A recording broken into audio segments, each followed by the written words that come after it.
সুপ্রিয় দর্শক, এই মুহূর্তের সবথেকে বড় খবর। দর্শক, এবার বিচারপতি অভিজিৎ গঙ্গোপাধ্যায়ের বিরুদ্ধে কড়া অ্যাকশন নিতে চলেছে নির্বাচন কমিশন। আপনারা সকলেই জানেন তিনি তমলুকের বিজেপি প্রার্থী এবং হাইকোর্টের প্রাক্তন বিচারপতি ছিলেন, আর তার বিরুদ্ধে এবার অ্যাকশন নিতে চলেছে নির্বাচন কমিশন। যা নিয়ে কিন্তু রাজ্য রাজনীতিতেই ইতিমধ্যেই তোলপাড় পড়ে গিয়েছে। তো কী অভিযোগ, কেন অভিজিৎ গঙ্গোপাধ্যায়ের বিরুদ্ধে অ্যাকশন নিতে চলেছে নির্বাচন কমিশন, জানবো আজকের এই প্রতিবেদনে।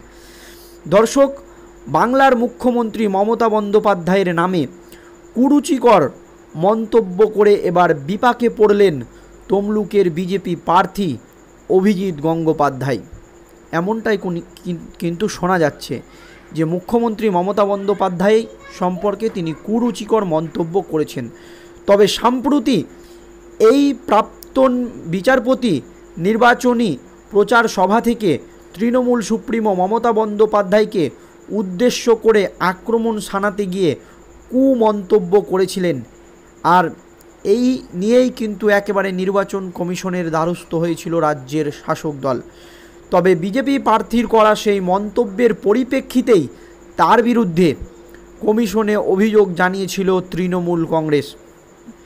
মানে বিচারপতি অভিজিৎ গঙ্গোপাধ্যায়ের বিরুদ্ধে একেবারে সরাসরি গিয়ে নির্বাচন কমিশনের কাছে একটা অভিযোগ দায়ের করেছিল তৃণমূল কংগ্রেস। আর এবার সেই অভিযোগের ভিত্তিতেই অভিজিৎ গঙ্গোপাধ্যায়কে শোকজ করেছে নির্বাচন কমিশন। এবং সেই কেন অভিজিৎ গঙ্গোপাধ্যায় মুখ্যমন্ত্রী মমতা বন্দ্যোপাধ্যায় সম্পর্কে এমন কুরুচিকর মন্তব্য করেছেন, সেই নিয়ে একটি শোকজ লেটার পাঠানো হয়েছে অভিজিৎ গঙ্গোপাধ্যায়ের কাছে। দর্শক, আগামী 20 মের মধ্যে এই শোকজের নোটিশের জবাব দিতে হবে বিচারপতি অভিজিৎ গঙ্গোপাধ্যায়কে। 20 তারিখের মধ্যেই কিন্তু এই শোকজের জবাব কিন্তু অভিজিৎ গঙ্গোপাধ্যায়কে দিতে হবে। তবে তিনি যদি এই নির্দিষ্ট সময়সীমার মধ্যে কমিশনের চিঠির কোনো জবাব না দেন, তাহলে ধরে নেওয়া হবে এই বিষয়ে তার কোনো বক্তব্য নেই। সেক্ষেত্রে অভিজিতের বিরুদ্ধে যথা উপযুক্ত ব্যবস্থা নেওয়া হবে বলে জানিয়ে দিয়েছে নির্বাচন কমিশন। এই শোকজ লেটারের যদি কোনো রকম উত্তর না দেন বিচারপতি অভিজিৎ গঙ্গোপাধ্যায়, প্রাক্তন বিচারপতি, আপনারা সকলেই জানেন তিনি তমলুকের বিজেপি প্রার্থী এবং সেখান থেকে তার জেতার সম্ভাবনা কিন্তু খুবই বেশি। আর এই আবহে নির্বাচন কমিশনের একেবারে কঠোর পদক্ষেপ। সেক্ষেত্রে অভিজিতের বিরুদ্ধে যথা উপযুক্ত ব্যবস্থা নেওয়া হবে বলে জানিয়ে দিয়েছে নির্বাচন কমিশন, যদি বিচারপতি সেই চিঠির কোনো রকম উত্তর না দেন তো। তবে এদিনের শোকজ নোটিশ তার কাছে জানতে চাওয়া হয়েছে যে আদর্শ আচরণবিধি ভঙ্গের অভিযোগ কেন তার বিরুদ্ধে কোনো পদক্ষেপ করা যাবে না, কেন তিনি নির্বাচন কমিশন অভিজিৎ গঙ্গোপাধ্যায়ের কাছে জানতে চেয়েছে কেন তিনি আদর্শ আচরণবিধি ভঙ্গের অভিযোগ তার বিরুদ্ধে উঠছে।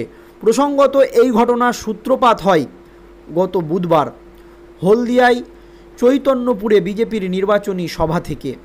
সেখানে সন্দেশখালীর হিস্টিং অপারেশনকে কেন্দ্র করে তৃণমূল নেত্রী মুখ্যমন্ত্রী মমতা বন্দ্যোপাধ্যায়কে কড়া ভাষায় আক্রমণ শানিয়েছিলেন বিচারপতি অভিজিৎ গঙ্গোপাধ্যায়।